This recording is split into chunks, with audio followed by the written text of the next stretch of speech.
Hello students, कैसे हैं आप। उम्मीद करता हूँ कि आप ठीक होंगे और पढ़ाई भी आपकी अच्छे तरीके से चल रही होगी। हाँ, ये दौर चल रहा है अभी पर्वों का। दशहरा, दीपावली, छठ पूजा भी चल रहा है, लेकिन पढ़ना भी जरूरी है। और मुझे उम्मीद है कि आप पढ़ाई भी कर रहे होंगे साथ साथ और सभी पर्वों का आनंद भी ले रहे होंगे। तो चलिए हम आज आपको कुछ ऑब्जेक्टिव टाइप का क्वेश्चन हम आपको कराते हैं विज्ञान से संबंधित वर्ग 8 जो एनएमएमएस एग्जाम और अन्य सभी प्रतियोगिताओं परीक्षाओं के लिए आवश्यक है। तो इसको चलिए ध्यान से देखेंगे और समझने का प्रयास करेंगे ताकि आपको याद करने में कोई कठिनाई ना हो। देखिए, प्रश्न एक है कि सूक्ष्म जीवों को देखने के लिए किस यंत्र का उपयोग किया जाता है। तो सूक्ष्म जीव, सूक्ष्म मतलब बहुत ही छोटा, जो हमारी आंखों से देखा नहीं जा सकता है, खुली आंखों से नहीं देखा जा सकता है। तो ये कहता है कि सूक्ष्म जीवों को देखने के लिए किस यंत्र का उपयोग किया जाता है। तो ए में है टेलीस्कोप, बी में है माइक्रोस्कोप, सी में है पेरिस्कोप, डी में है कोई नहीं। तो देखिए, दूर की जब वस्तु को देखने के लिए होता है तो हम टेलीस्कोप का उपयोग करते हैं। जैसे आपको देखना है, तारे का देखना है, चंद्रमा को देखना है, या किसी अन्य मतलब कि आकाशीय पिंड को देखना है, तो हम इस्तेमाल करते हैं टेलीस्कोप। लेकिन माइक्रोस्कोप हम किसका उपयोग, माइक्रोस्कोप का उपयोग करते हैं छोटी छोटी जो हमारी आंखों से ओझल हो जाते हैं, जो बहुत सूक्ष्म होते हैं, दिखाई नहीं देते हैं, उनको देखने के लिए। और पेरिस्कोप क्या है, ये जैसे मान लेते हैं कि एक घर में हम हैं और इस रूम के अंदर में है, बाहर कोई चीज को देखना है तो हमें यहाँ से दिखाई नहीं दे रहा है क्योंकि चारों तरफ दीवारें हैं, तो हम उस तरफ की वस्तुओं को देख नहीं पा रहे हैं।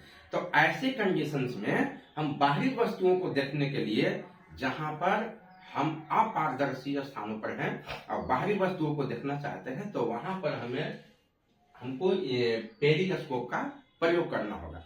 इसका उपयोग पेरिस्कोप का होता है जैसे पनडुब्बियों में होता है, युद्ध के क्षेत्र में जो आपको टैंक होते हैं उसमें होते हैं, तो सैनिक अंदर बैठे हुए होते हैं और बाहर के चीजों को देख रहे होते हैं। तो आपको आंसर मिल गया होगा इसमें कि सूक्ष्म जीवों को देखने के लिए किस यंत्र का उपयोग किया जाता है। तो माइक्रोस्कोप है। कौन है? माइक्रोस्कोप। क्लियर है? चलिए आगे बढ़े। दूसरा प्रश्न है, दूध को दही में बदलने वाला जीवाणु कौन सा है। दूध को दही में बदलने वाला जीवाणु कौन सा है। ए में राइजोबियम, बी में लैक्टोबैसिलस, सी में यीस्ट और डी में पेनिसिलियम।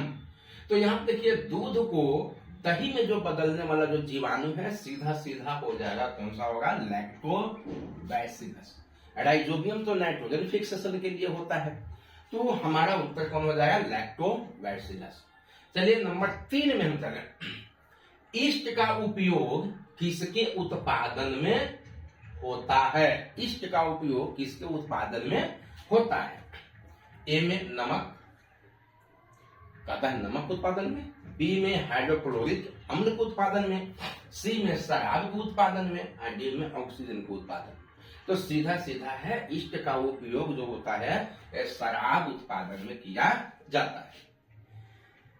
चौथा प्रश्न देखते हैं, चीनी को अल्कोहल में परिवर्तन करने की प्रक्रिया क्या कहलाती है। चीनी को अल्कोहल में परिवर्तन करने की प्रक्रिया क्या कहलाती है। ए में है नाइट्रोजन स्थिरीकरण, बी में है किण्वन, सी में है मॉल्डिंग, डी में है संक्रमण। तो यहाँ पर नाइट्रोजन स्थिरीकरण तो अभी देखे हम लोग कि ये वायुमंडल से नाइट्रोजन का राइजोबियम जो है स्थिरीकरण करता है, जो दलहनी फसलें होते हैं उनके जड़ों में। तो यहाँ इसका आंसर हो जाएगा किण्वन। क्या कहेंगे इसको?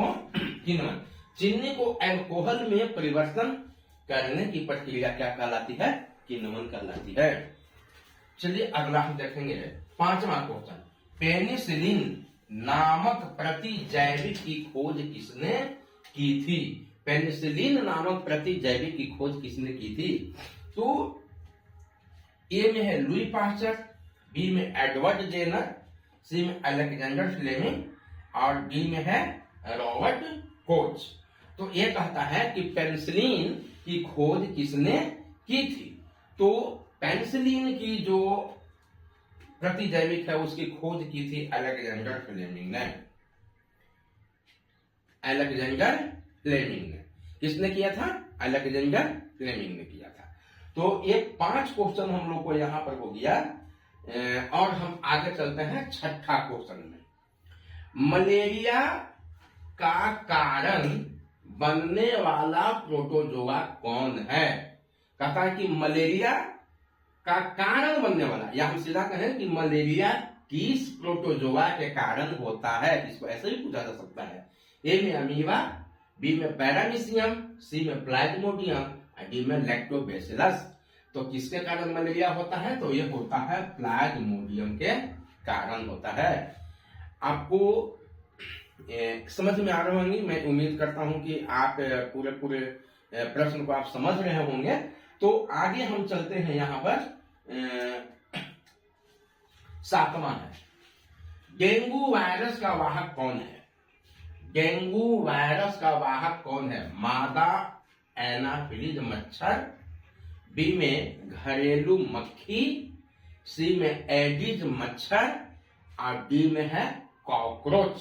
तो ये इसका आंसर हो जाएगा आपका, देखिए ध्यान देंगे, डेंगू वायरस का वाहक कौन सा है? तो ये एडिज मच्छर है। डेंगू पानी जब जम जाते हैं तो वहां पर यह मच्छर जो होता है उत्पत्ति ले लेता है। 2-4 दिन का पानी जब जम जाता है तो वहां पर। 8वां में है, संसरणीय रोगों का सबसे आम वाहक कौन है? मतलब कि रोग को एक से दूसरे में फैलाने वाला, ले जाने वाला वाहक कौन है? वाहक माने ले करके जो जाता है, जो डोनर होता है, जो देता है दूसरों को। तो मकड़ी, ए में, बी में घरेलू मक्खी, सी में चींटी, डी में ड्रैगन मक्खी।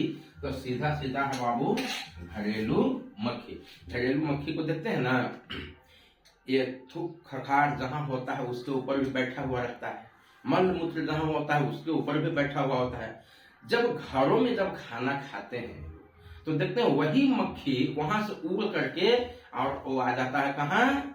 वो आ जाता है खाने के ऊपर में, और लोग ऐसे ऐसे हाथ देते हैं और उसको फिर खा जाते हैं। ये रोग को फैलाने का सबसे बड़ा कारण है ये मक्खी। क्यों? क्योंकि इसके पैर जब देखिएगा मक्खी का तो बहुत ही मुलायम और पतला पतला होता है, और मल मूत्र हो या मतलब कि खखार हो, जहां पर भी ये बैठता है उसको अपने पैर में सटा लेता है, और पैर में सटा करके वही आकर के आपके जब भोजन पर बैठ जाता है तो वो उसका मतलब कि कुछ न कुछ अंश छोड़ देता है और हम उसको खाते जाते हैं। तो नतीजा क्या हो जाता है कि हमारा मतलब कि संचरणीय रोग जो होता है, जो हमें होता है, वो दूसरे जगह भी चला जाता है। तो यहाँ पे देखें कि घरेलू मक्खी बहुत बड़ा इसका है। 9 में रखेगा, निम्न में कौन सा एक एंटीबायोटिक है? निम्न में कौन सा एक एंटीबायोटिक है? सोडियम बाइकार्बोनेट एंटीबायोटिक नहीं है, अल्कोहल एंटीबायोटिक नहीं है, ईस्ट एंटीबायोटिक नहीं है, लेकिन बी में है स्ट्रेप्टोमाइसिन जो आपका एंटीबायोटिक है। तो कौन सा एंटीबायोटिक? स्ट्रेप्टोमाइसिन। चलिए लास्ट क्वेश्चन है, सूक्ष्म जीव कहाँ रहते हैं? बढ़िया क्वेश्चन है, आने वाला क्वेश्चन है। सूक्ष्म जीव कहाँ रहते हैं? ए में कहता है ठंडे मौसम में रहते हैं, बी में कहता है गर्म झरनों में रहते हैं, सी में कहता है दलदली भूमि में रहते हैं, और डी में कहता है इन सभी जगहों पर रहते हैं। तो आपको पता होना चाहिए कि सूक्ष्म जीव जो होते हैं दलदली भूमि में भी रहने के लिए सक्षम है, आपको ठंडे मौसम में भी रहने के लिए सक्षम है, गर्म झरनों में भी रहने के लिए सक्षम है। तो इन सभी जगहों पर ये मिलते हैं। तो ये था आपका विज्ञान का 10 महत्वपूर्ण प्रश्न जो आपको परीक्षाओं के लिए बहुत ही ज्यादा इंपॉर्टेंट है। धन्यवाद। अब मिलते हैं अगले वीडियो में।